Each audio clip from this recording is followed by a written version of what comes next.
Happy Monday, everybody. My name is Brandon Rose, and welcome to episode 319 of the Xbox in 10 podcast, your weekly source of Xbox gaming news covered in around 10 minutes. Every Monday, this podcast covers new game releases, the previous week's gaming news, and we all learn an Xbox-related fun fact together. The show is on YouTube and podcast services around the world, so please subscribe to your favorite and leave a review. Xboxin10.com No Numbers is your quick source for links to all of our podcast destinations, and social media profiles which you can follow at Xboxin10. To start, let's talk game releases. There were no big games out last week, but the games coming out this week include Love Season 2, Missile Command Delta, Somber Echoes, Hold Fast, Nations at War, Manami Love, Rogue Raccoon, Tiny Pixels Volume 2, Stormy Nights, Bad End Theater, Best Served Cold, Convenience Stories, Choice of Life, Wild Islands, Giant Machines 2017, Mega Mall Story 2, Greedland, EA Sports College Football 26, Aquapark IO, Bendy in the Dark Revival, Demolish and Build 3, K9, Griffin, Island Trouble, Only Up to Space, Sweet Survivors, and Tony Hawk's Pro Skater 3 and 4. There's a Game Pass update for the week. Here are the games you can either play now or are coming soon. You can now play Little Nightmares 2 on Cloud Console and PC, Rise of the Tomb Raider on Cloud Console and PC, Legends of Mana on console, Trials of Mana on console, Ultimate Chicken Horse, Cloud Console and PC. July 8th, you can play The Ascent, Cloud Console and PC. July 9th, Manami Lane, Cloud Console and PC. July 11th, Tony Hawk's Pro Skater 3 and 4, Cloud Console and PC. And then July 15th, High on Life, Cloud Console and PC. Now into last week's biggest news stories, and we have 4 to cover this week. Number 1. Microsoft to cut 9,000 jobs in latest round of layoffs includes Xbox staff. Sean Carey at True Achievements writes, in its second round of mass layoffs this year, Microsoft has announced it is cutting 9,000 jobs, around 4% of its total global workforce, across multiple teams and divisions, including Xbox. Last week, rumors surfaced about Microsoft planning another round of job cuts. Now, we have confirmation of these layoffs. In a statement given to Bloomberg, a Microsoft spokesperson said the cuts are being made in an effort to streamline the process and reduce layers of management, and that these, quote, organizational changes are necessary to best position the company and teams for success in a dynamic marketplace, end quote. The cuts, which are being made across different teams, locations, and level of experience, will impact Microsoft's gaming division. Bloomberg reports that Candy Crush developer King, which is based in Stockholm, is cutting 10% of its staff, approximately 200 jobs. ZeniMax's European office has reportedly also laid off staff. Layoffs are also expected at some US teams within the Xbox division. In a message to staff, Xbox boss Phil Spencer said, quote, he recognizes that these changes come at a time when we have more players, games, and gaming hours than ever before, end quote, and that the Xbox platform and roadmap have, quote, never looked stronger, end quote. But Xbox, quote, must make choices now for continued success in future years, and a key part of that strategy is to discipline and prioritize the strongest opportunities, end quote. Here is Spencer's letter in full. Today we are sharing decisions that will impact colleagues across our organization, to position gaming for enduring success, and allow us to focus on strategic growth areas. We will end or decrease work in certain areas of the business, and follow Microsoft's lead in removing layers of management to increase agility and effectiveness.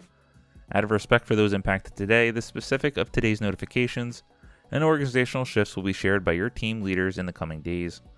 I recognize that these changes come at a time when we have more players, games, and gaming hours than ever before.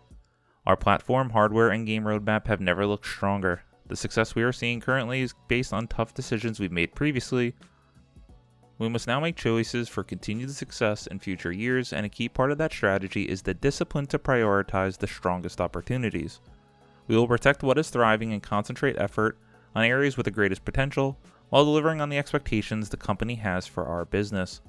This focused approach means we can deliver exceptional games and experiences for players for generations to come. Prioritizing our opportunities is essential, but that does not lessen the significance of this moment. Simply put, we would not be where we are today without the time, energy, and creativity of those roles who are impacted. These decisions are not a reflection of the talent, creativity, and dedication of the people involved. Our momentum is not accidental, it is the result of years of dedicated effort from our teams. HR is working directly with impacted employees to provide severance plan benefits, aligned with local laws, including pay, healthcare coverage, and job placement resources to support their transition. Employees whose roles were eliminated are encouraged to explore open positions across Microsoft Gaming, where their applications will be given a priority review. Thank you to everyone who has shaped our culture, our products, and our community. We will move forward with deep appreciation and respect for all who have contributed to this journey. To further update this story with the news that unfolded over the week, Xbox Game Studios head Matt Booty has confirmed that Microsoft is shutting down the initiative and has canceled Perfect Dark, as well as other games including Rare's Everwild and an unannounced MMORPG from ZeniMax. On top of the layoffs so far confirmed at King, the initiative, Rare, and ZeniMax, Jason Schreier reports that Forza Motorsport Studio Turn 10 has lost nearly 50% as a result of the layoffs. Staff at Call of Duty Studios, Raven Software, Sledgehammer, and High Moon have also reportedly been laid off. What a day in Xbox's history, and the cycle repeats. We have what is overall not an amazing showcase, but a good showcase. We seem like we have a lot of good games coming. Next year is going to be the 25th anniversary of Xbox. Phil Spencer says we're going to go back to the basics. We're going to have a new Forza game, a new Fable game, a new Halo game, a new Gears game. And then this. The biggest round of layoffs impacting the Xbox Game Studios, as well as a studio closure and multiple game cancellations. Just a terrible story, terrible couple of stories, and I'm sure the stories will continue to unfold. The heart goes out to all those whose families have been demolished by this, hoping that they can quickly find other work. But as someone who's always loved gaming, it seems like it'd be so hard to really recommend somebody getting into game development with how volatile these projects, studios, and jobs are. It's hard to watch from the outside and report on it as we do on this show.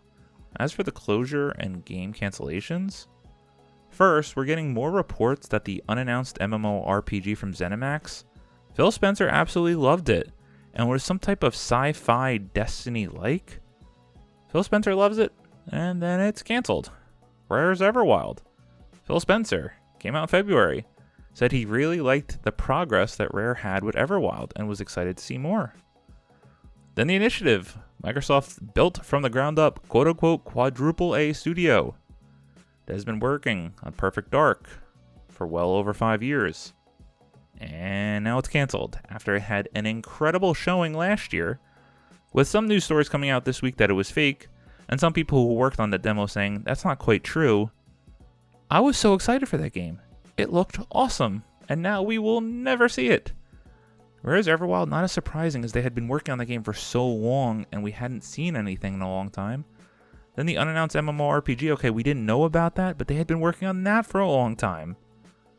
It's so hard to fully understand what the vision is, and I think because of the acquisition of Activision Blizzard, Xbox needs profit clearly, but they also have to rely on their moneymakers.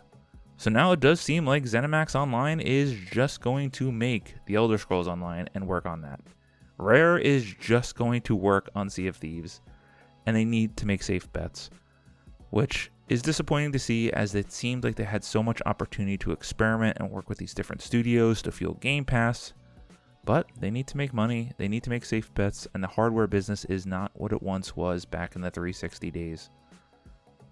I hope we learn more about all these news stories and the closures and game cancellations, maybe even some unreleased videos so we can see what these projects exactly were. But a sad day in Microsoft's history. Number 2, Helldivers 2 is officially releasing for Xbox this August.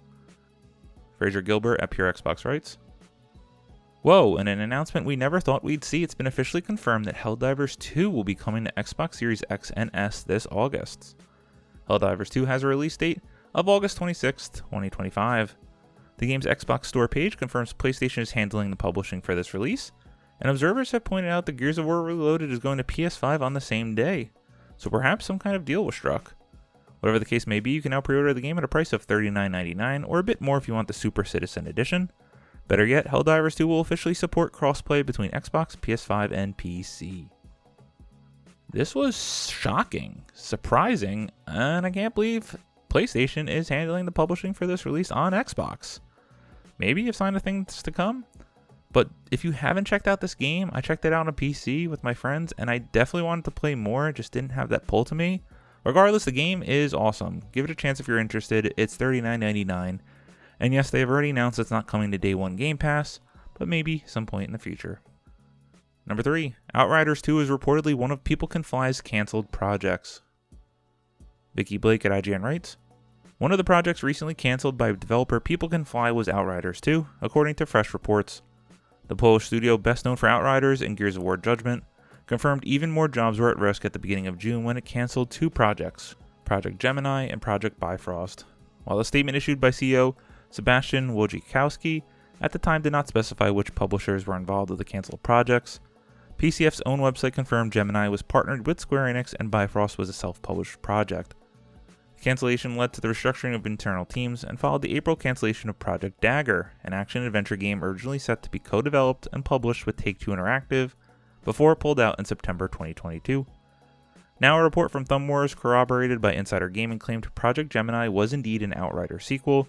The game was reportedly in the midst of recording motion capture when the project was cancelled." This is sad to see, as it seemed like Outriders was becoming a cult classic that many people enjoyed. It just didn't have that big stick in the industry. I still want to go give this game a shot, but it's always sad to see any project shut down. And this one was reportedly at least 50% of the way completed. Terrible to see for all those who worked on that game. At number 4, EA is shutting down Anthem and it won't be playable offline either. Fraser Gilbert at Pure Xbox writes, "EA and BioWare's Anthem has suffered a lot over the past few years, with development officially ending on the title back in 2021, and now it's been announced the game will be going offline forever on January 12th, 2026. An Anthem game update on the official EA website confirms this, with the FAQ mentioning how there won't be an offline version of the game, as the game was designed to be an online-only title. If you're interested in checking out Anthem as part of Xbox Game Pass Ultimate or PC Game Pass, it will remain playable on the service via EA Play until August 15th of this year. All of its microtransactions are being removed as of today. For those who never followed this one, Anthem was an ambitious co-op action RPG from BioWare that struggled out of the gate, launching to mixed reviews and disappointing sales from EA's perspective. There were plans to overhaul the game back in 2020, but various factors including the COVID-19 pandemic put a stop to that in February of 2021. This is really sad to see, and I've had the smallest of itches to go back and play Anthem again. I was a huge BioWare fan from Mass Effect and KOTOR, so when Anthem was coming out, I could not wait to get my hands on this. I remember being so disappointed. I played this right at launch, and apparently they fixed a number of the issues with how you would interact in the world, your inventory, and the story. But the story was just not good. It was not a proper BioWare story that was engaging. However, I did really end up liking the combat. Flying through the world like Iron Man was cool, so if you haven't given this game a shot, do so before you can never do it again. As always, we end our show with a fun fact about Xbox, and this one certainly isn't fun, as the game was cancelled and the studio, but let's learn a little bit more about the initiative. Wikipedia's page has just been changed to Perfect Dark Cancelled Video Game. Perfect Dark is a cancelled action-adventure first-person shooter video game co-developed by the Initiative and Crystal Dynamics and intended to be published by Xbox Game Studios. Announced at the Game Awards in 2020, it would have acted as a reboot of the Perfect Dark series. Originally created and developed by Rare, it was set to be released for Windows and Xbox Series X and S. Perfect Dark was the first project by the Initiative, a Microsoft studio founded in 2018 and headed by Daryl Gallagher. Crazy that it's 2025. They had nothing to show. They started the studio in 2018. We saw Perfect Dark for the first time in 2020. It showed out at the showcase in 2024. And now we will never see from it again. RIP in peace. Thank you all for listening to the Xbox and 10 podcast, your weekly source of Xbox gaming news covered in around 10 minutes.